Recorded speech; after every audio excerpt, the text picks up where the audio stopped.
Ali virei aos filhos de Israel, para que por minha glória sejam santificados.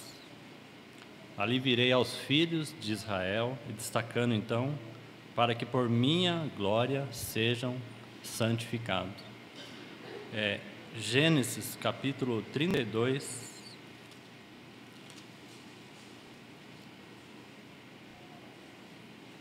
verso 30.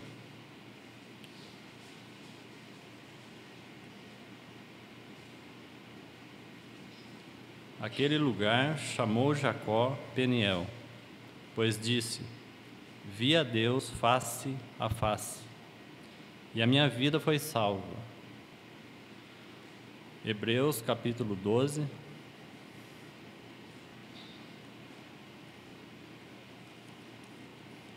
versículo 14.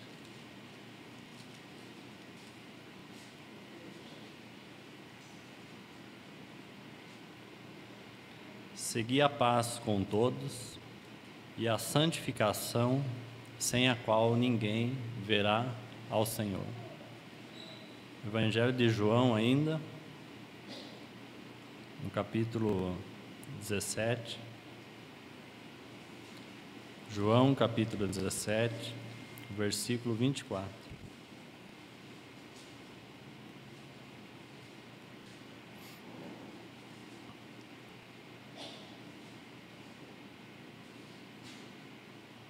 Pai, a minha vontade é que onde estou, estejam também comigo os que me deste. Destacando então essa frase aqui, para que vejam a minha glória, que me conferiste, porque me amaste antes da fundação do mundo. Vamos ter mais uma palavra de oração? Senhor, quão precioso é estar congregados em torno da Tua palavra, em torno de Ti mesmo. Senhor, somos tão agraciados pelo Teu bendito e supremo e eterno amor. Somos cativados por Ti mesmo, cativados pela Tua obra perfeita e bendita, por essa obra redentora que alcançou a todos nós, pela liberdade que temos no Teu Espírito, de termos comunhão uns com os outros, por causa da Tua perfeita e santa comunhão que tem com o Pai. Nós Te bendizemos, Senhor, porque tantas são as bênçãos concedidas ao Teu povo. Nós Te suplicamos por mais esse tempo de comunhão na Tua palavra, reconhecendo a nossa dependência e a nossa insuficiência para tocarmos algo mais de Ti nas Escrituras e vermos o Senhor com mais clareza. Pedimos ao Teu Espírito que possa fazer isso nesse tempo de meditação na Tua palavra. Confiamos a Ele que Ele possa abrir esta palavra a todos nós e comunicar algo aos nossos corações. Reconhecemos o senhorio do Espírito Santo nesse tempo, para que Ele mesmo possa revelar um pouco mais do amor, das glórias, do próprio Filho de Deus. Nós Te bendizemos. Corrige a nossa motivação nessa manhã, que possamos estar voltados totalmente para Ti mesmo, com a nossa atenção, com o nosso coração, com o nosso coração desejoso por Te conhecer, um anelo por Ti mesmo, Senhor. Que esse tempo de comunhão, como tem sido, possa ser cada vez mais novo e fresco para todos nós. Nós Te bendizemos. Em nome do nosso amado Senhor Jesus. Amém. Realmente nós somos muito agraciados pelo amor, pela bondade, pela lealdade do nosso Senhor. Quando nós olhamos para Ele e pela graça do Senhor, começamos a enxergar um pouco do Seu bendito e supremo chamamento, da Sua vontade eterna e suprema que governa todas as coisas, Não há como nós tocarmos essas coisas sem sermos constrangidos pelo seu próprio amor. Graças a Deus que nada, nesse sentido, depende de nós mesmos. Toda a obra foi consumada em Cristo Jesus. Ele é o consumador de todas as coisas, Ele é o consumador da fé. Nele o Pai encontrou toda a alegria, satisfação, gozo. Nele nós somos plenamente satisfeitos. Essa é uma realidade imutável. E pela graça do Senhor estamos unidos e reunidos nele. Então, sempre que nós realmente nos colocamos diante do Senhor, num tempo como esse, como final de semana, ou nas nossas reuniões, em cada uma das assembleias, que possamos, com a ajuda do Espírito Santo, tratarmos essas coisas de forma sempre especial e singular. Porque quão precioso é essa sessão solene e sagrada para o Senhor. Quando nós olhamos isso na antiga aliança, sempre foi para o Senhor, quando aquele povo então se reunia, sempre foi um tempo solene, sempre foi algo tão singular, sempre o próprio Deus sempre colocou tanta expectativa quando aquele povo congregava, aquela sessão solene, aquela congregação santa, a congregação dos justos. E muito mais então para nós, na nova aliança, que temos o Espírito de Deus, que somos introduzidos para dentro dessa comunhão perfeita. Então sempre há uma grande expectativa, em primeiro lugar, do coração do próprio Cristo, em que seu povo esteja congregado. Sempre foi. É claro que as nossas vidas, elas cooperam muito para esse tempo de comunhão. As nossas vidas devem ser colocadas aos pés do nosso Senhor, para que a realidade do ajuntamento seja, então, Ele mesmo. Mas essa esfera, ela não é algo natural. Nossa vida não se resume nas reuniões, mas ela é algo sempre especial. O Senhor tem expectativa para esse tempo. Assim deve ser também os corações do seu povo. Porque se de alguma maneira e de alguma forma, seja como ela for, seja da forma mais simples, se Ele congregou e chamou o seu povo, nós precisamos atentar para uma coisa. O Senhor tem algo específico e singular para comunicar a todos nós. Ele fala assim de maneira individual, na nossa comunhão que temos com Ele, na nossa comunhão que temos na palavra, no nosso tempo secreto com o Senhor. Mas quando Ele nos reúne, é porque Ele tem algo singular para falar aos nossos corações. E como vimos então ontem pela manhã, que há uma grande necessidade nos nossos dias de ouvirmos, na verdade, a voz do Senhor. Não apenas conhecermos sobre as Escrituras, lermos bons livros, não apenas um entendimento natural, um entendimento intelectual, mas precisamos, ao abrir então a palavra do Senhor, compreender que o Senhor deseja falar conosco. E para que isso aconteça, então, os nossos ouvidos precisam estar abertos para ouvir a sua voz. Se todo esse tempo que nós estivermos aí diante do Senhor, e já desde sexta-feira, então, sábado, se os nossos ouvidos estiverem abertos, então iremos ouvir a voz daquele que fala. E lembramos isso em Deuteronômio 6, quando o Senhor falou: ouve, ó Israel. E quantas vezes nós encontramos essa expressão no Antigo Testamento? O Senhor então sempre chamando a atenção daquele povo, para que aquele povo pudesse ouvir a voz do Senhor. Essa voz de amor, essa voz que julga, essa voz que sonda os nossos corações, essa voz é uma voz de uma pessoa. Então, quando nós olhamos então na antiga aliança e na nova aliança, vemos que esse princípio ele deve ser mantido. Deus sempre quis chamar o seu povo para si mesmo. Deus sempre quis que aquele povo tivesse em comunhão com Ele mesmo. E para nós, a sua igreja, esse é o chamamento essencial.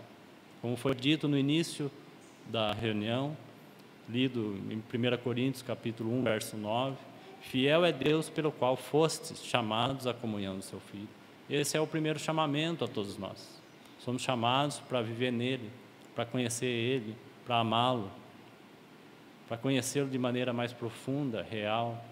Então essa deve ser a nossa motivação central quando nós então abrimos a palavra do Senhor, encontrar ele mesmo.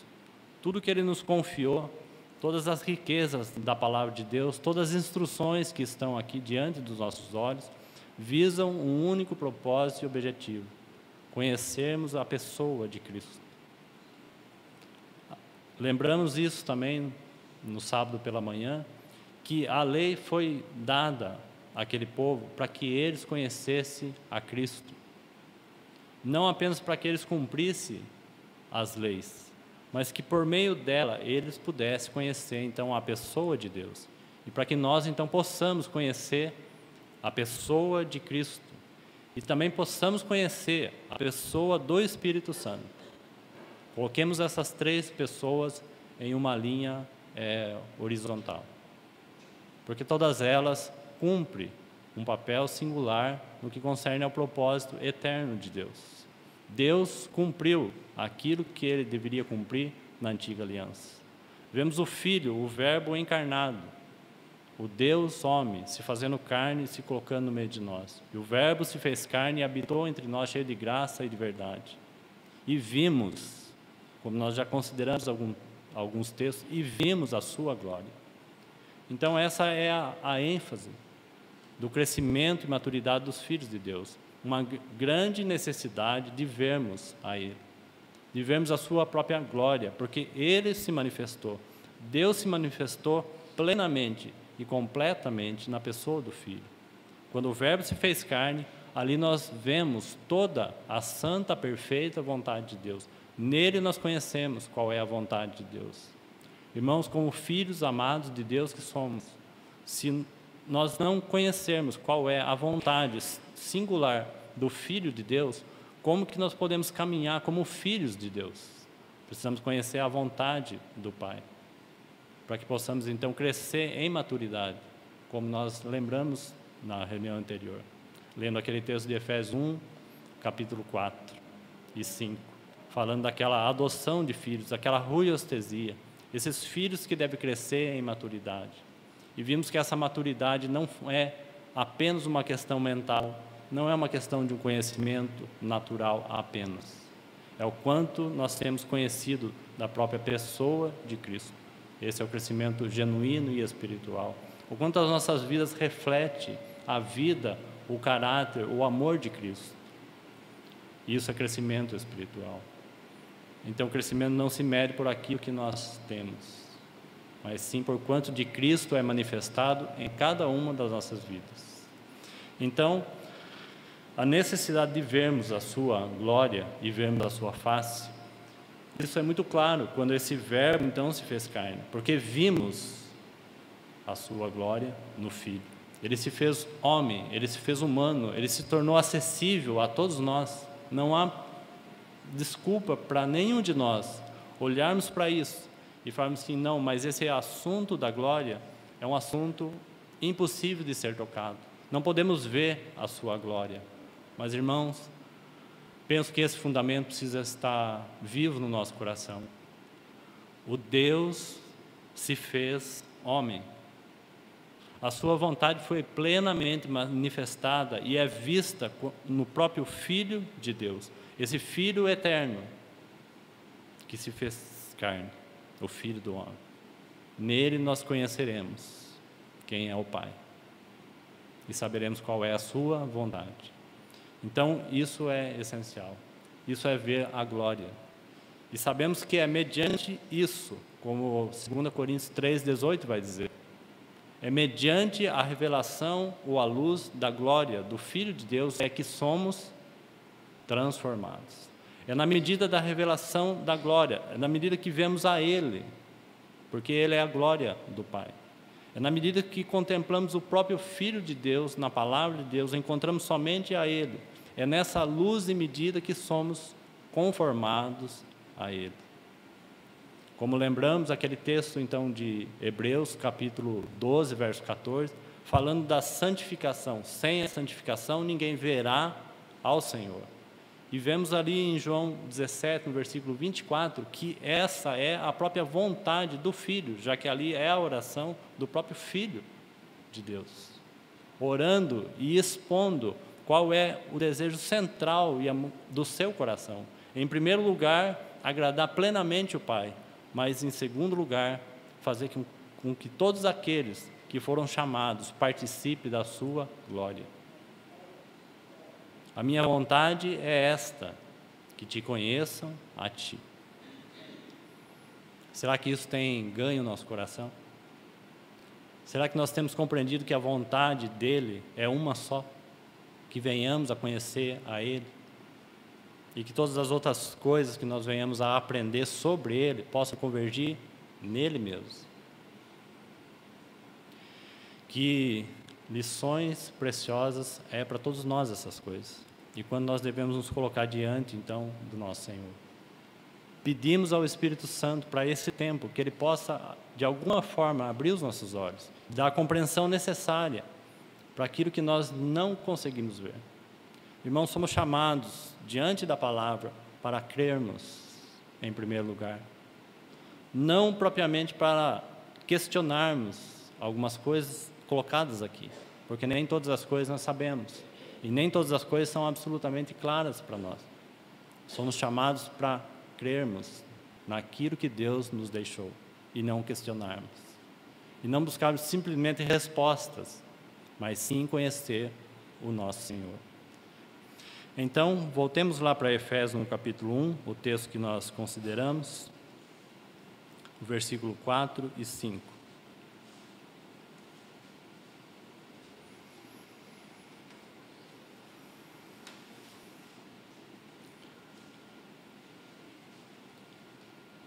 Diz assim: Bendito o Deus e Pai, versículo 3, bendito o Deus e Pai de nosso Senhor Jesus Cristo, que nos tem abençoado com toda a sorte de bênção espiritual nas regiões celestiais em Cristo. Assim como nos escolheu nele antes da fundação do mundo, para sermos santos e irrepreensíveis perante ele em amor. Nos predestinou para ele, para a adoção de filhos, por meio de Jesus Cristo, segundo o beneplácito da sua vontade. Essa palavra beneplácito fala do bom prazer, aquilo que dá prazer ao Pai, aquilo que dá prazer ao Filho. É segundo o bom prazer dele, é que ele nos chama para ele mesmo. Então, esse texto, como já examinamos alguma coisa, e vamos avançar um pouquinho mais nessa manhã, e buscarmos a ajuda do Senhor para citarmos pelo menos, numa questão um pouco mais prática, desse crescimento espiritual ou dessa ruiostesia que é colocada aqui, esse progresso, essa adoção de filhos que é algo crescente e contínuo. Nós devemos então prosseguir baseado na própria justificação pela fé, mas devemos prosseguir numa caminhada de fé, não apenas sermos abençoados, como é citado aí, pela justificação, mas prosseguirmos nessa caminhada, buscando aquele que nos justificou. Então, essa adoção é um progresso, é um crescimento espiritual contínuo. Não é algo apenas que aconteceu um dia, mas é um progresso. Graças a Deus, somos filhos amados de Deus, vemos o seu amor, vemos a obra da justificação, vemos a obra da redenção, vemos a obra do bendito Espírito Santo em revelar a sua palavra, nos apresentar a Cristo de maneira tão singular e preciosa. Vemos o quanto o Espírito Santo está trabalhando na igreja para que Cristo seja visto e manifestado. Vemos o quanto o Espírito Santo, especialmente nesses dias, tem buscado trazer à luz a revelação da palavra viva e eficaz de Deus. O quanto precisamos dessa restauração da palavra de Deus no que concerne à vida de Cristo, a vida do nosso amado Senhor. Não a restauração, como lembramos, do corpo de doutrina, porque o corpo de doutrina, pela graça do Senhor e pela obra desse mesmo Espírito, está bem fundamentada, está bem alicerçada, porque o Espírito Santo realizou uma obra tão perfeita, e nela nós repousamos e descansamos. Estamos seguros no fato de que Deus fez todas as coisas. Estamos seguros e descansando naquilo que Deus é, na sua bondade, na sua lealdade e na sua fidelidade. Mas o Senhor aguarda, com expectativa do lado de cá, que esses então que repousam seguros sobre a obra de Cristo, possam agora responder a Ele de todo o seu coração. O mesmo anelo do coração do filho para com a sua noiva deve ser o mesmo anelo do nosso coração para com Ele. Essa relação de amor eterno, essa comunhão a qual nós participamos, essa comunhão a qual Deus, antes dele criar o homem, Ele desejava, algo que está nos tempos eternos. O quanto nós precisamos da ajuda do Espírito para que Ele faça isso conosco e abra os nossos olhos e possamos então ver aquilo que naturalmente temos dificuldade. Então essa adoção, esse progresso, esse crescimento de avanço, de vida, um avanço na pessoa do Senhor Jesus. Abra um texto em Hebreus, capítulo 10, deixa eu ver se é isso mesmo. Hebreus capítulo 10, versículo 36.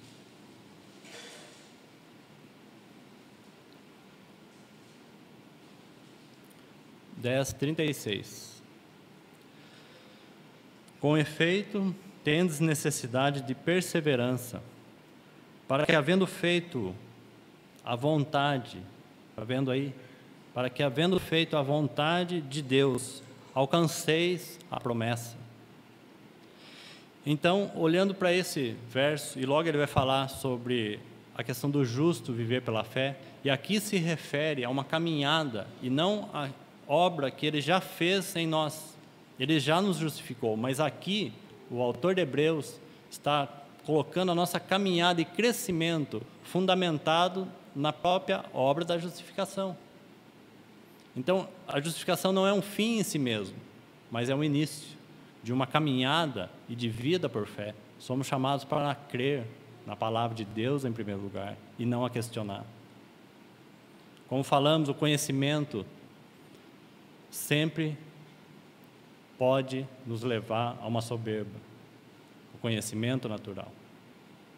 A árvore do conhecimento do bem e do mal, ela nos afetou, porque Adão não deveria ter comido essa árvore do conhecimento do bem e do mal. O conhecimento tem o seu lugar, tem a sua importância, mas um conhecimento desconectado de Cristo, esse conhecimento, esse mesmo, conhecimento da própria palavra, nos levará a uma soberba espiritual, porque buscamos então respostas, buscamos superioridade até mesmo à palavra de Deus, nos julgamos acima por causa do nosso conhecimento, achamos que já somos autossuficientes porque estudamos muito a palavra de Deus, por anos, e isso é sinal de uma certa soberba espiritual.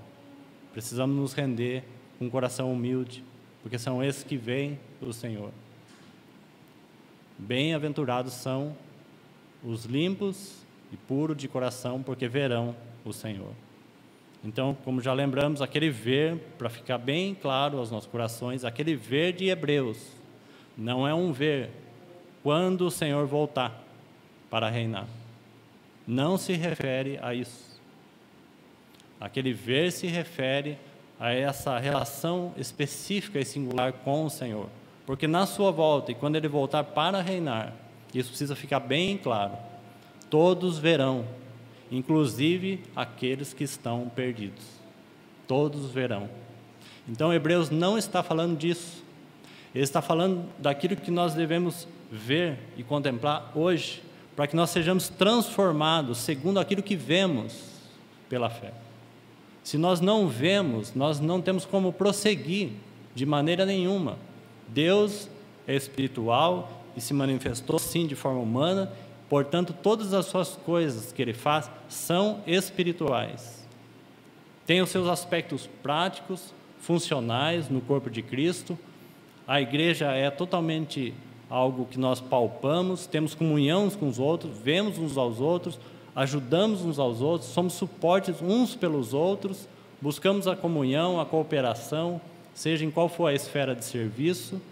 Tudo isso é algo tão prático e vivo para todos nós, mas não podemos esquecer que o caráter do corpo de Cristo é espiritual. Portanto, devemos tratar então as coisas espirituais, porque Deus é espírito. Então, esse ver é tão necessário. Estarmos na posição adequada, estarmos na posição correta daquilo que Deus, aonde Deus já nos colocou, vai nos levar a um caminho de conhecimento dele. Então, temos necessidade, verso 36, com efeito, temos necessidade de perseverança, para que, havendo feito a vontade de Deus, alcanceis a promessa, porque ele está falando de herança. Penso que a melhor ilustração sobre isso é o próprio povo de Israel, quando nós vemos que eles saem então do Egito, eles passam pelo Mar Vermelho, eles pertencem a Cristo, no caso ali, eles pertencem a Moisés, eles passaram pelo Mar Vermelho, eles estão unidos a Moisés, eles são agora aquele povo de Deus, foram libertos da mão de Faraó, do Egito, a figura do mundo, pertencem a Moisés, e eles vão caminhar com Moisés, e eles vão peregrinar pelo deserto. Mas havia um chamamento superior. O Senhor não apenas promoveu aquela libertação, mas Deus tinha em vista algo superior, e era a terra de Canaã. O desejo é que eles saíssem daquela esfera da condenação e de morte, e que fossem unidos a Moisés, e foram, assim como nós estamos unidos em Cristo, mas que agora, nessa caminhada de progresso e crescimento, nós pudéssemos então conhecer aquilo que a carta aos Efésios deixa muito claro: a plenitude e as riquezas de Cristo. Nunca conheceremos dele plenamente e totalmente. Teremos toda a eternidade para conhecê-lo, mas esse é um chamamento tão singular para a igreja, para que venhamos a conhecer as suas riquezas e a plenitude de tudo aquilo que Cristo é. Então é exatamente isso que esse texto está colocando. Alcanceis então a promessa. Então toca o lado da nossa responsabilidade, daquilo que então nós vemos e respondemos ao Senhor. Portanto, a graça e a responsabilidade sempre estarão juntas.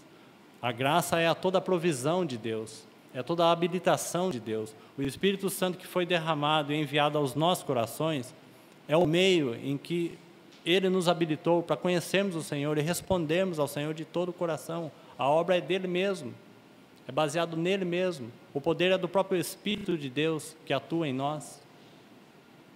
Não é a nossa obra, não são as nossas mãos, mas é aquilo que Ele fez através do corpo de Cristo.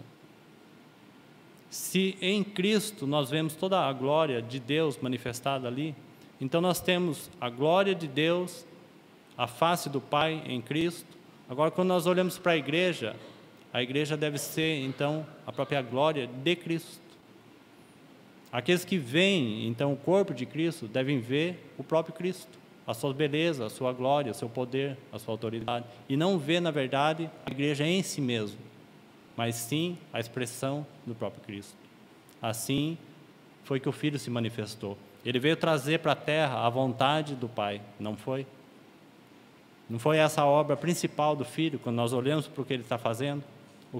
Qual era a maior preocupação do próprio Filho de Deus no tempo que Ele esteve aqui na terra? Senão agradar o Pai, senão trazer a vontade do céu para a terra, manifestar o amor do Pai aos homens, manifestar a nós que somos filhos amados do Senhor. Não foi essa a obra de Cristo em todo o tempo, trazendo a vontade de Deus para a terra? Agora estamos aqui, nós, pela graça do Senhor, habitados pelo Espírito Santo. Cristo foi assunto aos céus, está sentado à destra de Deus o Pai, e quando isso aconteceu, Ele derramou do seu Espírito sobre nós, e nós temos então o outro lado, o nascimento de forma visível e manifestada, o corpo de Cristo. Então o Espírito dele foi enviado e derramado aos nossos corações, e fomos então batizados e inseridos no corpo de Cristo, e aqui está o corpo de Cristo. Essa é a realidade do corpo de Cristo. Foi manifestado de forma visível, assim como nós não podemos resumir e olhar para esse Filho do Homem, no seu período que ele esteve na terra, e resumir que ele é apenas um homem natural, porque ele não é. Ele é o eterno Filho de Deus e se manifestou. Então ele tem a sua origem, sua essência em Deus, porque ele é Deus. Essa é a essência dele. Então nós temos agora esse Espírito que desce e vem habitar em nós. E como nós temos tratado então a questão da igreja? Como nós temos visto a questão do corpo de Cristo? Será que nós temos olhado pelo campo terreno e entendido que o corpo de Cristo se limita ao ambiente, a uma esfera onde estamos?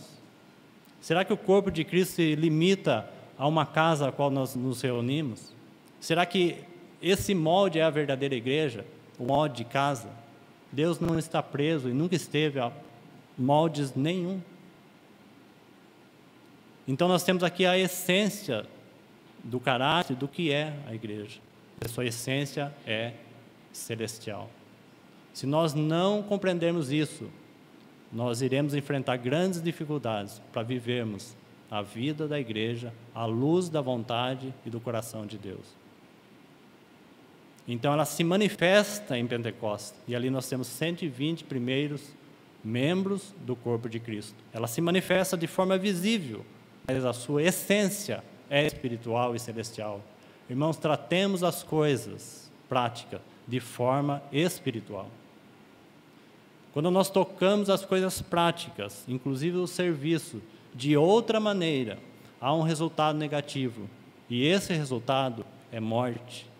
Morte espiritual. Por quê? Porque nós não estamos tratando com coisas naturais. Nós não estamos diante da palavra como sendo apenas um livro de instrução. Nós estamos diante do próprio Senhor, que deseja falar conosco. Quando nós congregamos num tempo como esse, esse não é um tempo natural. Então os irmãos percebem quanta diferença? Quando servimos, quando amamos uns aos outros, por que nós devemos olhar para o irmão e buscar Cristo? E não as deficiências, e não nossas fragilidades. Por que motivo? Porque alguém falou que nós devemos fazer assim? Nós precisamos ter a realidade interior disso, para que nós possamos olhar para o irmão e ver Cristo. Mas por que motivo? Porque a nossa essência, a essência da igreja, ela tem esse caráter espiritual. Ela está no coração de Deus desde sempre. Deus sempre quis essa família para o filho. E o filho sempre almejou, e o seu coração sempre bateu forte pela sua noiva. Quanta dedicação do próprio filho para com a sua noiva. Será que nós paramos e meditamos sobre isso? Será que nós fizemos reflexão sobre essas coisas? O quanto o Senhor anela pela sua noiva. O quantas coisas Ele já fez, a sua própria obra redentora, a sua vida, o seu coração pulsa pela sua noiva. E nós então olhamos para Ele, e como será que fica o nosso coração? Então estamos às vezes distraídos com muitas coisas, e se perdendo até mesmo dentro da própria palavra de Deus. Porque estamos distraídos. Graças a Deus pelo seu amor eterno e a sua fidelidade. Irmãos, encontramos o corpo de Cristo numa situação delicada e estranha. A noiva que deveria ter seus olhos somente para Ele, ela tem se desviado e se ocupado com tantos amores, com tantos amantes, buscando as coisas desse mundo, se ocupando com as coisas secundárias, enquanto seu coração deveria estar voltado com um anelo, com o desejo de se aprontar para Cristo. Por que o Senhor não retorna à sua igreja? Tudo mostra que está pronto. Por que Ele não retorna? Porque Ele busca uma noiva que ame a Ele mesmo, que anele por Ele, que tenha a sua afeição. Essa é a verdadeira consagração. Então, temos necessidades de perseverança para que alcanceis a promessa de Deus. Versículo 37. porque ainda dentro de pouco tempo aquele que vem virá, e não tardará. Todavia, o meu justo, então aqui está falando dessa vida de progresso baseado na justificação. Ele está falando de avanço, e veja o que o texto vai dizer. E se retroceder, nele não se compraz a minha alma. Então ele está falando de um progresso. Ele está falando das mesmas coisas de Efésios 1, 5. Ele está falando da mesma adoção. Ele está falando que a nossa vida é uma carreira, é um progresso crescente. De que maneira? De conhecimento apenas? Não é isso que o texto está colocando. De fé em fé, que se apoia, sim, no conhecimento, nos fundamentos, na base, nos alicerces. Uma fé que se apoia nisso, mas uma fé que experimenta cada um desses fatos. O quanto nós provamos na nossa vida essa justificação, ou isso é apenas um conhecimento doutrinário na nossa mente. O quanto a vida de santificação é verdade, ou apenas sabemos que somos santos. Então há um progresso e uma carreira, e ele vai colocar assim, se retroceder, então há um grande perigo de um retrocesso. E ele vai dizer que não é um retrocesso a respeito de perdição, não é uma questão de vida eterna, não é mais uma questão de condenação. Nós estamos justificados pela fé, e ninguém pode remover isso. Nós somos os seus filhos, e ninguém pode remover isso. Nós somos amados dele, e isso ninguém muda. Mas, se nós não permanecermos, então, na posição adequada, podemos estar retrocedendo. Nosso crescimento espiritual deveria ser não o quanto nós conhecemos, mas o quanto nós cremos na palavra de Deus. Esse seria o verdadeiro crescimento espiritual. Na nossa caminhada, medimos como? Ao quanto eu adquiri de conhecimento. Mas olhando para esse texto, é o quanto que eu criei naquilo que eu conheci. E isso é bem diferente. Se retroceder, nele não se compraz a minha alma. Versículo 39. Nós, porém, não somos, então ele vai explicar. Nós, porém, não somos dos que retrocedem. Retrocede para quê? Para perdição. Então não há possibilidade de um retrocesso no que concerne aquilo que Cristo fez. Nessa posição não há retrocesso.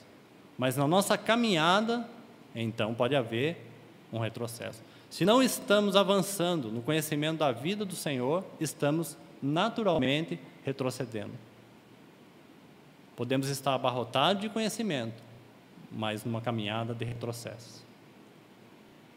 Então, não somos dos que retrocedem para a perdição, somos, entretanto, da fé para a conservação da alma, para o nosso progresso espiritual e a nossa carreira que nos está proposta, baseado nesse chamamento firme e seguro. Então, a graça e a responsabilidade, elas vão sempre caminhar juntas. E nunca isso vai significar que nós estamos realizando algum tipo de obra, porque ela é feita debaixo pelo suporte da graça. Eu edificarei a minha igreja. Então, esse texto nos deixa muito claro essa questão. Então, gostaria de destacar na vida um pouco de Jacó, no tempo ainda que temos, rapidamente, e citarmos 4 pontos que nós vamos examinar ali, que mostram um crescimento e uma caminhada na própria vida de Jacó.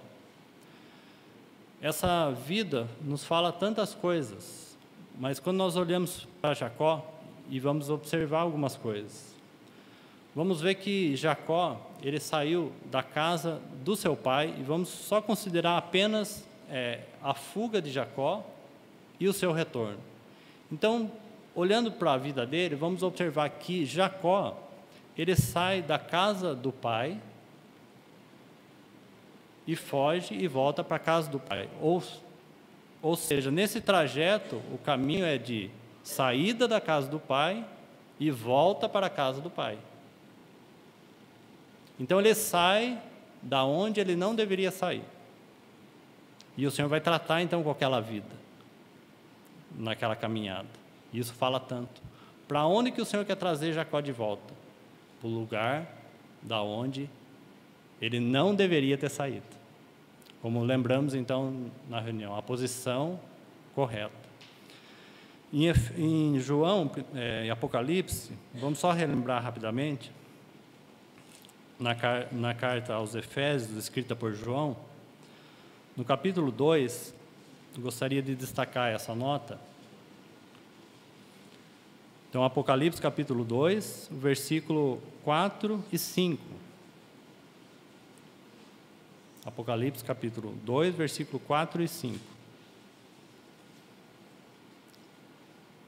Diz assim, então, lembramos já sobre esses irmãos de Efésios na reunião anterior, mas vamos ler então aqui para ficar bem claro essa questão importante. Vamos ler a partir do versículo 2. Diz assim: conheço as tuas obras, assim o teu labor como a tua perseverança, e que não podes suportar homens maus, e que pusesse à prova os que a si mesmos se declaram apóstolos e não são, e se achastes mentirosos, e tens perseverança, e suportastes provas por causa do meu nome, e não te deixastes esmorecer. Então, a carta aos Efésios e essa carta se passaram em torno de 29 anos. Uma escrita por Paulo e a outra escrita por João. 29 anos se passaram. O que permaneceu aqui? Apenas as obras. Permaneceu o conhecimento, permaneceu o serviço, permaneceu o conhecimento, permaneceu a perseverança. Todas essas coisas são boas. Tudo isso permaneceu. Mas o que eles perderam então? Eles deixaram a posição onde eles estavam. Não uma questão de perdição, mas uma questão de comunhão com o Senhor. E então no verso 4, ele vai fazer aquela repreensão. Qual é a repreensão que o Senhor vai fazer sobre eles? Tenho, porém, contra ti. Então o Senhor tem algo específico com eles, contra eles. E não é as obras, não é a falta nem mesmo de conhecimento, mas algo está faltando, algo eles deixaram. Tenho, porém, contra ti que abandonastes o teu primeiro amor, ou a ideia da palavra aqui, melhor. Essa era a repreensão do Senhor. O problema não era aquilo que eles tinham, o conhecimento, a perseverança. Eles eram laboriosos, eles sabiam identificar quem eram os falsos mestres. Tudo isso eles tinham. Mas o que eles perderam? A busca central e o amor central pela própria pessoa de Cristo. Foi isso que eles perderam. E olhando aqui para esses irmãos, vamos ver que quando eles perderam isso, eles perderam tudo. Eles perderam todas aquelas coisas boas, porque eles perderam o essencial. Eles perderam Cristo de vista. Quando isso acontece, tudo o resto se torna apenas um ato religioso, porque a vida está em Cristo, o frescor está em Cristo. Perdemos Cristo, perdemos todas as outras coisas. Estaremos fazendo apenas obras mortas. Conheço as tuas obras. Eu conheço o coração no mais profundo do ser. É a ideia dessa palavra. Então o Senhor sabia que essas obras não eram autênticas. Eram boas, porém não eram autênticas.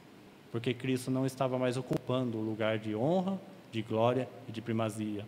Abria-se a palavra para buscar conhecimento. Não abria a palavra para buscar a pessoa de Cristo. É exatamente isso que está acontecendo aqui. Então, o versículo 5, lembra-te, pois, da onde caíste. Volta da posição em que eu te coloquei. Retorna para o lugar aonde eu te coloquei. E já lembramos que Efésios diz que Ele nos fez assentar nos lugares celestiais em Cristo Jesus. É para esse lugar que o Senhor pede que a sua igreja retorne, para que nós possamos estar voltados e focados nele. Então lembra-te, pois, da onde caíste, arrepende-te e volta às práticas das primeiras obras. Que obras? As obras de amor a Cristo. Se não tiver amor, de nada serve. Não é assim? De que vale os dons? De que vale o serviço? De que vale até mesmo o conhecimento? Se não tiver amor, tudo aquilo é vão. A igreja aos Coríntios tinha tudo isso. Mas qual é o chamamento que Paulo faz para ele? Fiel é Deus pelo qual fossem chamados à comunhão do seu Filho. Mas eles tinham a riqueza da palavra, tinham os dons, eles tinham tudo isso. Mas o que tinha também naquela igreja aos Coríntios? Parece coisas contraditórias. Como que eles podiam estar sendo enriquecidos em toda a palavra, no todo conhecimento, tinham os exercícios dos dons, eles tinham tudo isso, tudo funcionava bem, mas qual era a outra coisa que tinha naquela igreja, quando nós vemos a carta aos 1 Coríntios? Qual era? A ação da carne a todo tempo. Divisão, contenda, essas duas coisas parecem são contraditórias. Como que podemos ter toda a riqueza da palavra, ter todo o conhecimento, todos os dons, tudo funcionando bem, tudo certo, e haver contendas, divisões, ciúmes? O que estava faltando? Eles voltar para a comunhão de Cristo Jesus. Porque nele cessa toda a contenda. Nele cessa todas as divisões. Nele buscamos um único caminho. Nele buscamos toda a verdade. Achamos nele toda a verdade. E nele nós somos, na verdade, um só. Então, em Cristo cessa todas as divisões. Então, essa é a repreensão da posição da onde eles deixaram. Há um texto em Jeremias, os irmãos podiam abrir lá, Jeremias, no capítulo... Deixa eu localizar aqui, Jeremias capítulo 2, o versículo 2. Jeremias capítulo 2, verso 2. E olhe isso daqui, pensando na igreja em Éfeso. Tenho, porém, contra ti que abandonasses o teu melhor amor.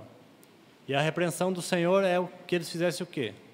Lembra-te de onde. Já destacamos essa palavra, o que significa. De onde, não é quando. Lembra-te, pois, de onde? Do lugar em que Cristo os colocou. Do lugar em que Cristo nos colocou. Então, lembra, portanto, de onde caíste. Arrepende-te e volta à prática das primeiras obras. Volta-te para Ele. Jeremias, capítulo 2, verso 2, há uma expressão da parte do Senhor, mas muito interessante, colocando esses dois versos juntos. Vai e clama aos ouvidos de Jerusalém, assim diz o Senhor, lembro-me de ti. Aqui é o Senhor, aqui é o Deus zeloso, aqui é um Deus que tem ciúmes do seu povo. E olhe isso com bastante atenção. Um Deus que tem ciúmes pelo seu povo. O anelo do coração de Deus. Aqui esse Deus que se apresenta como noivo. Não é maravilhoso? Lembra-te, ele está falando para o povo de Deus o que havia acontecido aqui. O povo de Deus tinha se distanciado dele. Lembra-te de ti, da tua afeição, de quando era jovem, do teu amor quando noiva, e de como me seguias no deserto, numa terra que se não semeia. Então Israel era consagrado ao Senhor e era as primícias da sua colheita. Então é essa figura do noivo, falando para a noiva e olhando para ela, lembro de ti, quando o teu coração estava voltado somente para mim, as suas atenções eram totalmente para mim, seus olhos não se desviavam para outras coisas. Nossa atenção não estava desviada para o mundo, para as coisas até mesmo lícitas, porque aqui eles estavam misturados com as nações, com os ídolos, com a idolatria. Lembra-te de ti. Essa era o coração do Senhor. Essa era a lembrança do Senhor para com o seu povo, querendo que aquele povo voltasse a ter a atenção somente para Ele.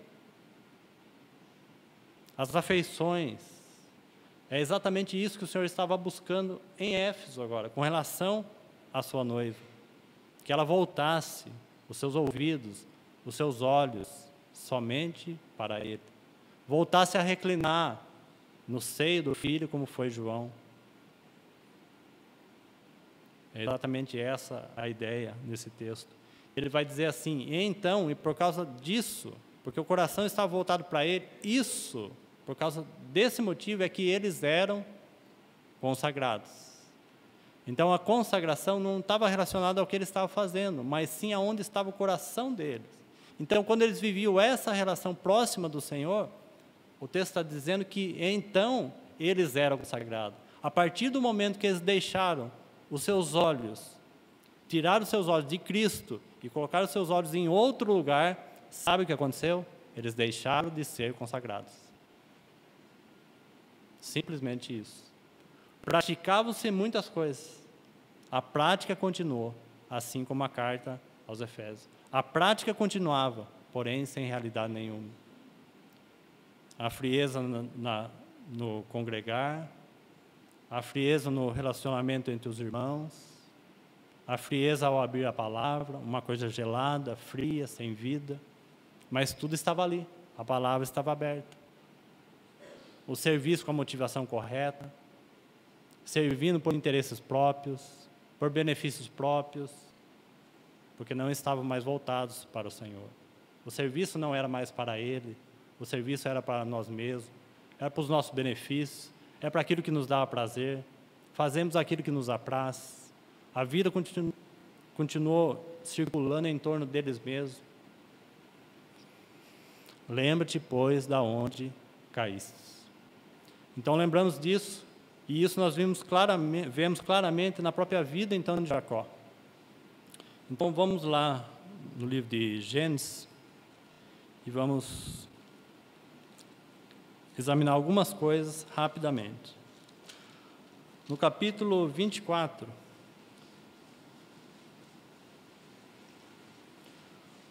versículo 23. E vamos destacar, então, nessa caminhada, que Jacó sai da casa do pai, foge pela situação que ele mesmo semeou, ali naquele ambiente.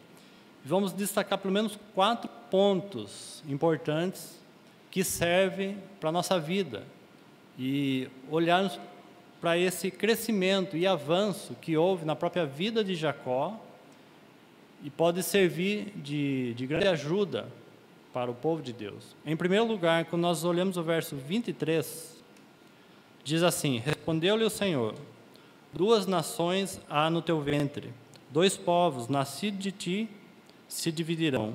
Um povo será mais forte do que o outro, e o mais velho servirá ao mais moço. Então, esse é o primeiro ponto.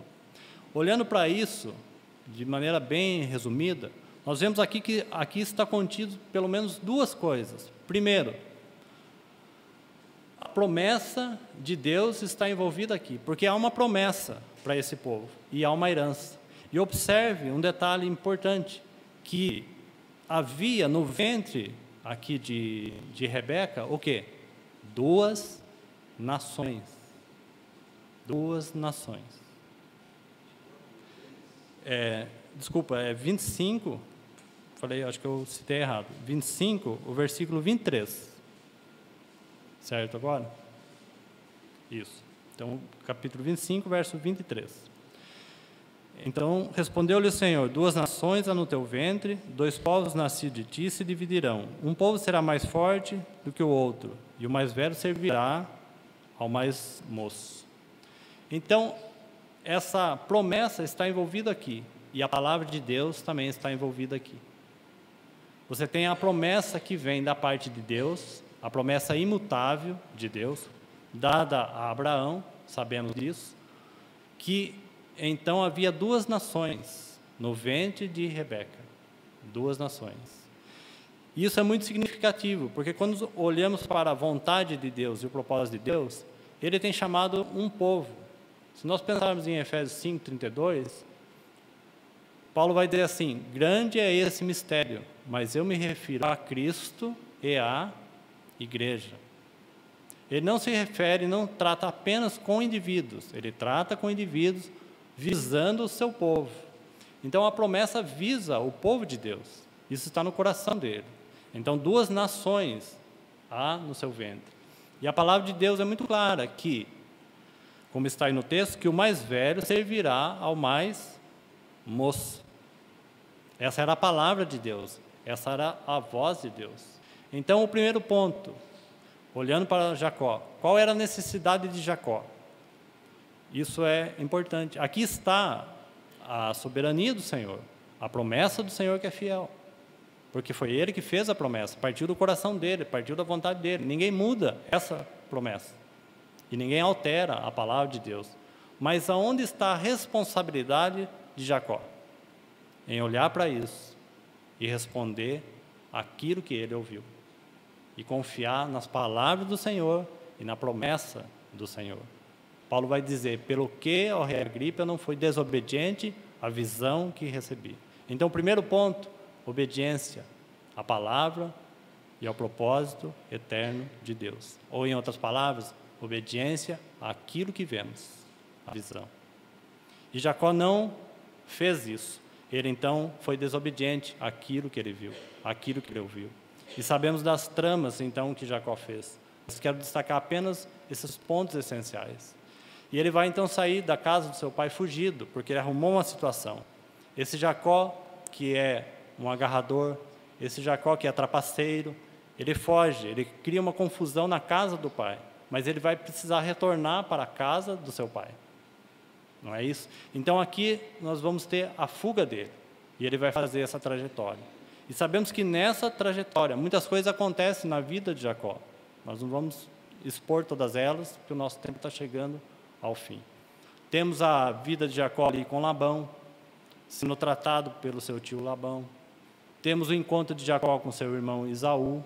Então todas essas coisas estão sendo os arranjos do Senhor. Com qual finalidade na vida de Jacó? Para que ele retornasse para a casa do pai.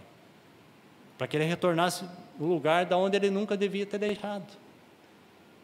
Se nós pensarmos isso com relação ao próprio filho pródigo, que todos os irmãos conhecem, aquele filho deixa a mesma esfera, ele deixa a casa de comunhão, ele deixa aquele lugar de onde ele nunca deveria sair, mas ele achou apto o suficiente. Então, dá a herança que me cabe, e eu vou seguir minha vida. Eu estou apto para seguir a minha vida. E aquele filho sai do lugar de onde ele nunca deveria sair. E ele vai viver aquela situação, então, de morte, até que o Senhor fale com ele mediante aquela circunstância. E o que precisa acontecer com aquele filho? Ele é filho, ele sempre foi filho, ele nunca deixou de ser filho. O que vai acontecer com ele? Mediante a circunstância, aquilo que Deus tratou com ele, ele vai retornar para o lugar da onde ele nunca devia sair.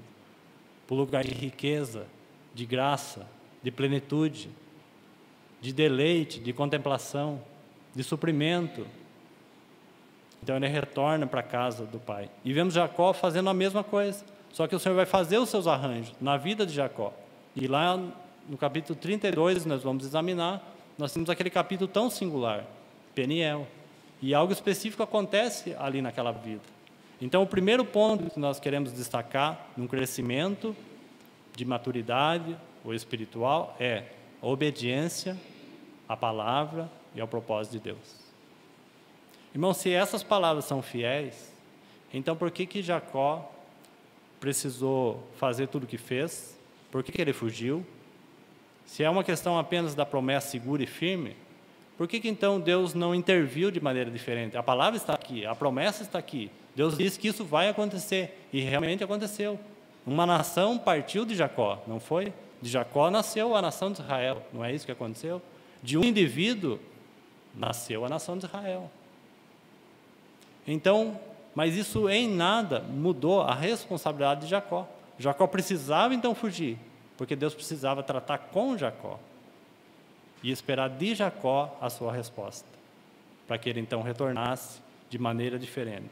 Então, no capítulo 32 de Gênesis, então o primeiro ponto, aí de 4, seria então a obediência à palavra e à vontade de Deus, ou à promessa de Deus. E lembramos que Paulo foi então obediente à visão celestial. Segundo ponto, nessa trajetória, precisamos ser vencidos pela cruz. Esse seria o segundo ponto. Precisamos ser feridos de amor, porque tudo que o Senhor faz conosco, pela cruz.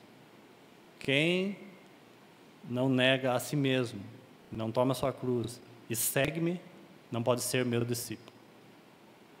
Precisamos das marcas da cruz no nosso viver, fazendo as podas necessárias do nosso ego, cortando a nossa vida egocêntrica, cortando os nossos próprios interesses, porque nós giramos sempre em torno de nós mesmos. A cruz precisa realizar um trabalho profundo em nós e deixar as marcas de Cristo em nós.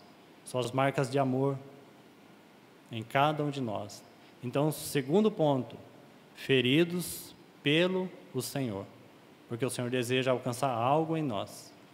E colocando algo aqui importante, quando nós lembramos daquilo que o Senhor falou, quem não negar a si mesmo e não tomar a sua cruz e não me seguir, isso não se refere apenas aos discípulos. Precisamos deixar bem claro aqui. Todos nós somos chamados para ser discípulos. Porque o Senhor disse lá em João 17, que todos aqueles que vierem a crer em meu nome, então todos aqueles que creem no nome do Senhor são chamados para ser discípulos e são discípulos. A necessidade de negarmos a nós mesmos e seguirmos o Senhor é válido para todos nós. Esse é o caminho de crescimento. E vimos que então o Senhor fez várias coisas na vida de Jacó. E no verso então 24, nós temos então aquele auge de tudo que o Senhor está fazendo com Jacó. Ele está prestes a encontrar com seu irmão Esaú. Jacó está tenso, bastante tenso.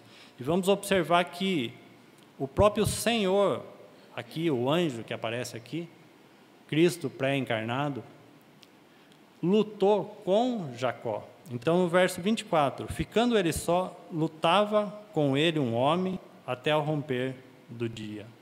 E nós vamos ver então que quem lutou com Jacó é o próprio anjo. Não é primeiramente Jacó que lutou com o anjo, mas o anjo lutou com Jacó. E isso tem uma diferença, porque Deus queria obter algo de Jacó. Deus queria obter o próprio coração de Jacó. Nós conhecemos a história de Jacó e conhecemos a pessoa de Jacó. Jacó é uma pessoa forte demais, difícil de se lidar, forte, confiante em si mesmo. Então, o que o Senhor está vencendo nele aqui? Senão o seu próprio ego, ou senão a sua própria alma, porque assim é a nossa alma, forte demais. Lutamos muitas vezes contra as coisas do Senhor, é assim que nós somos, forte demais. E precisava haver então uma intervenção do Senhor, uma intervenção da cruz nessa vida. E Jacó então foi ferido por esse anjo. Então esse é o segundo ponto, feridos pelo amor e pela cruz. Então o segundo ponto. Versículo então 26. Após a luta, disse este, deixa-me ir, pois já rompeu o dia. Respondeu Jacó. Então aqui você tem o resultado. Não te deixarei ir, se me não abençoares. Não é interessante essa frase? Porque se você olhar quando ele sai da casa do pai, você vai ver que ele recebeu do pai a benção, porque o pai concedeu a benção, ainda que foi aquilo uma trama. E Jacó sai ali vestido como se fosse Esaú, apenas com uma roupagem, porque aquilo era falso, uma falsa vestimenta, uma falsa roupagem, uma apresentação religiosa talvez, apenas uma vestimenta, porque aquilo não era verdadeiro, aquilo ele usurpou do seu irmão, mas ele sai na sua fuga vestido como se fosse Esaú. Mas isso não vai permanecer assim, o Senhor vai tratar com ele. Aquele Jacó independente, autossuficiente, dono de si mesmo, só tinha um caminho: ser ferido pelo Senhor, para que o Senhor alcançasse nele um resultado. E nas palavras de Romanos, então capítulo 8, sabe qual é? Aqueles que são, todos os que são filhos, e ali a palavra filhos é ruiós, são guiados pelo Espírito de Deus. Ali a palavra é filhos maduros. Então, esses filhos precisam aprender, pelo caminho da cruz, a ser guiados por Ele. Então, Jacó vai dizer assim, agora, Jacó está ferido, Jacó está manco, ele perdeu suas forças, porque um lutador, quando ferido em sua coxa, você sabe que ele perde todas as condições, vão-se todas as suas forças. Agora ele está entregue, agora ele não é mais tão dependente, ele está dependente. Então esse é o terceiro ponto. O que está acontecendo após essa luta? Mudou a vida de Jacó. Agora ele não sai fazendo segundo os seus interesses, então ele vai dizer assim, não me deixe. O que aconteceu com esse homem tão forte? Antes ele passava por cima de todos, passou por cima do seu pai, passou por cima do seu tio, passou por cima, ninguém podia contra Jacó, ele era forte demais. Irmãos, será que isso não tem uma semelhança conosco? Ou será que nós não somos assim? Donos de nós mesmos, agindo por nós mesmos. Então, não me deixe, porque Jacó se vê agora como um dependente do Senhor. Eu preciso de ti, mas antes ele não precisava. Antes ele sabia fazer todas as coisas. Ele fez toda a trama para roubar aquela bênção espiritual. Ele mexeu com essas coisas espirituais, porque não são. A bênção ali não é algo espiritual. O direito de primogenitura não é algo espiritual. A palavra não era espiritual.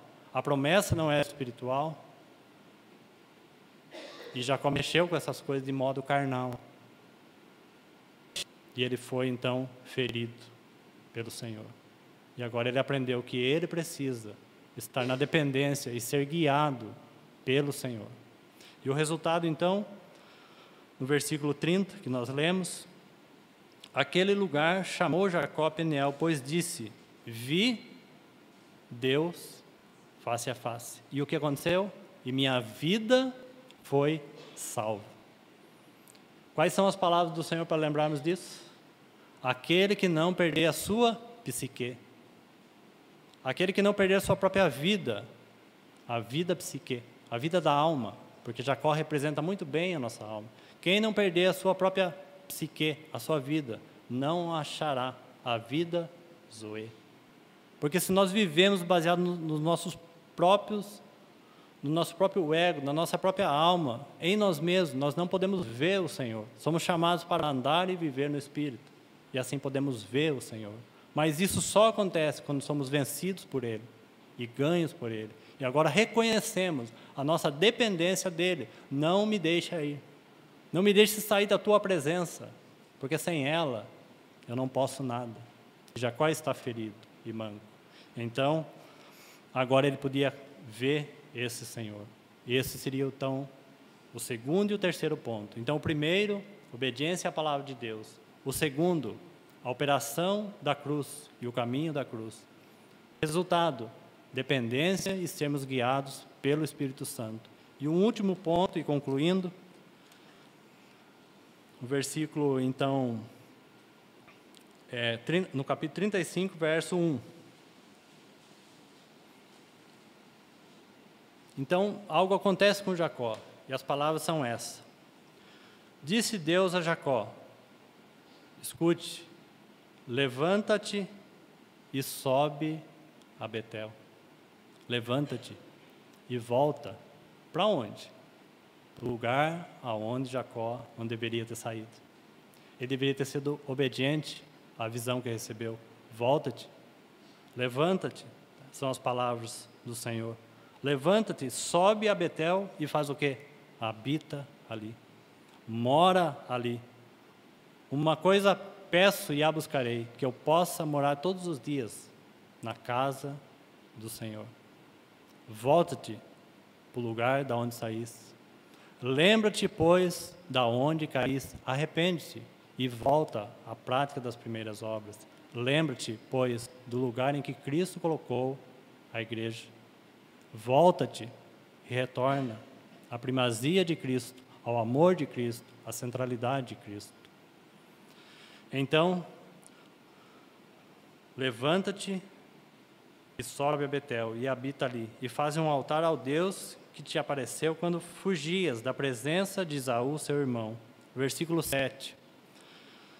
E edificou ali um altar, e ao lugar que chamou Betel, é o Betel, que agora é o Deus da casa, e o lugar chamou El Betel, porque ali Deus se revelou a Jacó. E há uma grande diferença, porque ele conheceu, lá no capítulo 28, o Deus da casa, a casa de Deus melhor. Aqui ele está conhecendo o Deus da casa, são duas coisas diferentes. Ele tinha visto algo a respeito da casa de Deus, mas no decorrer da sua trajetória e nos tratos do Senhor com Jacó, o que estava faltando ainda na vida de Jacó? A revelação mais clara do Deus da casa. E é exatamente isso que está acontecendo. E aqui você tem, então, a terceira coluna, e ele está voltando para o lugar de onde saiu. E algo aconteceu aqui, após isso. Após ele conhecer, então, quem é o Deus da casa, e essa é uma grande mudança. De um Jacó indivíduo, ele vai passar a ser uma nação de Israel. Aí está aqui no verso 10, então. Disse-lhe Deus, o teu nome é Jacó. Então veja o trabalho que o Senhor realizou nessa vida, nesse indivíduo, com um fim. Porque as palavras eram, 2 nações há no teu ventre. Então Deus trabalhou de tal maneira, irmãos, isso deve falar tanto aos nossos corações. Porque aqui, um indivíduo, ele foi trabalhado pelo Senhor de tal maneira que ele passaria a ser a nação de Israel. Que necessidade temos de termos a nossa mente renovada e compreendermos que nós somos um povo que deve crescer para Deus. Deus trata conosco de maneira individual, mas somos chamados para viver de maneira coletiva. Sempre foi uma mudança de mente, uma transformação de mente. Um texto em Filipenses, abre lá comigo rapidamente, deixa marcado Gênesis aí. Filipenses capítulo 2.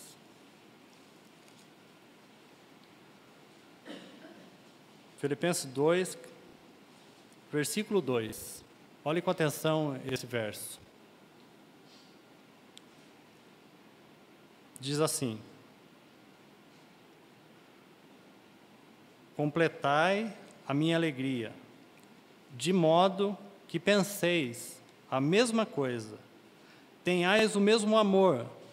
E veja agora essa expressão, porque ele está falando de mente.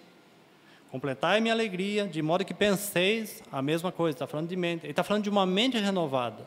Ele vai dizer assim: e tenhais o mesmo amor. E veja essa expressão: e sejais unidos do quê? O que está aí? De alma. Ele não está falando aqui de espírito, porque de espírito nós já somos. Nós já estamos unidos em Cristo, já somos um em Cristo Jesus. O Espírito Santo veio habitar em nós e somos um, a igreja é um, não precisa fazer nada para criar nenhum tipo de união, porque isso seria um ecumenismo. Nós estamos unidos em Cristo, mas aqui está falando de uma mente que vive e que expressa essa união no Espírito. Então, sejais unidos de alma. Expressa uma questão coletiva. Há um testemunho coletivo, há uma expressão coletiva. Então, algo foi mudado na vida de Jacó. Somos indivíduos, mas como pensamos? Da minha vida cuido eu? Somos indivíduos, mas somos chamados para ser o seu povo. Cuidamos um dos outros. Ministramos uns aos outros, ajudamos uns aos outros. Somos indivíduos, mas somos chamados para viver de maneira coletiva. Somos o corpo de Cristo. Essa é uma realidade espiritual. Então, volte lá e concluindo que o meu tempo já passou. No versículo, então, 20, do capítulo 35, diz assim, depois os irmãos podem ler com calma, toda a história de Jacó.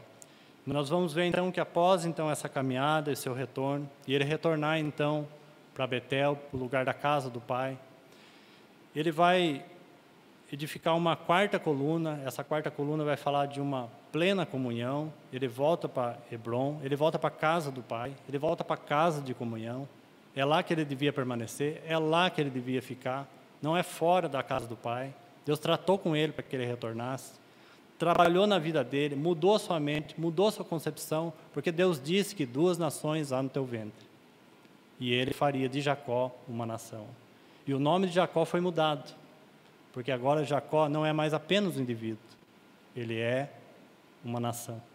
A partir daqui, nós não vamos ver praticamente Jacó como um indivíduo. Em quase todos os lugares, vamos encontrar a referência de Jacó como uma nação. Como nós pensamos? Somos o corpo de Cristo? Ou pensamos apenas como uma pedra viva apenas? E não se importamos com o corpo de Cristo. Irmãos, se a igreja está como está, é responsabilidade de todos nós. Porque somos membros uns dos outros. Então, no verso 20, sobre a sepultura de Raquel, porque houve ainda a perda, ele perdeu Raquel, a amada dele. Teve o filho Benjamim, em Efratá, que significa frutífero. Houve fruto após tudo isso que o Senhor fez. Sabemos que Benjamim é o último filho, se compõe então as 12 tribos de Israel. Perdeu Raquel, nasceu Benjamim, a nação de Israel se compôs com as 12 tribos, e está aqui a nação completa. Por meio de perdas, por outro lado, frutos, porque a vontade de Deus é que essa nação se formasse. E ele perdeu a amada dele, Raquel. E então, no verso 20, sobre a sepultura de Raquel, levantou Jacó uma coluna, que existe até o dia de hoje. Agora veja o 21. Então, partiu o quê? Israel. E ele vai então rumo a Hebrom, que fala da plena comunhão com o nosso Senhor. Partiu então, não Jacó, mas sim Israel. Se você ler com atenção, você vai ver que o Senhor pediu que eles tirassem as vestimentas. Tira suas vestes. Quando o Senhor for para retornar, tira suas vestes. Tira os ídolos. Separa a parte. E ele parte então como Israel rumo à plena comunhão, que é o significado de Hebrom. Nós só podemos crescer numa comunhão mais plena com o Senhor, junto com todos os santos, numa vida coletiva. Não apenas pelo que conhecemos. O crescimento espiritual, se você ler as epístolas de João, você vai descobrir a marca. Se nós falamos que realmente temos conhecido, crescido no Senhor e amamos o Senhor, João vai dizer qual é o resultado. Quando então vivemos essa vida coletiva uns com os outros. Que o Senhor nos ajude e fale aos nossos corações. Amém. Senhor, obrigado pela Tua palavra, pelo Teu falar e pelo Teu bendito Espírito que abre a Tua palavra e fala aos nossos corações. Que o Senhor continue ainda falando conosco, nesse tempo de comunhão que temos. Bendizemos e louvamos o Teu nome. Amém.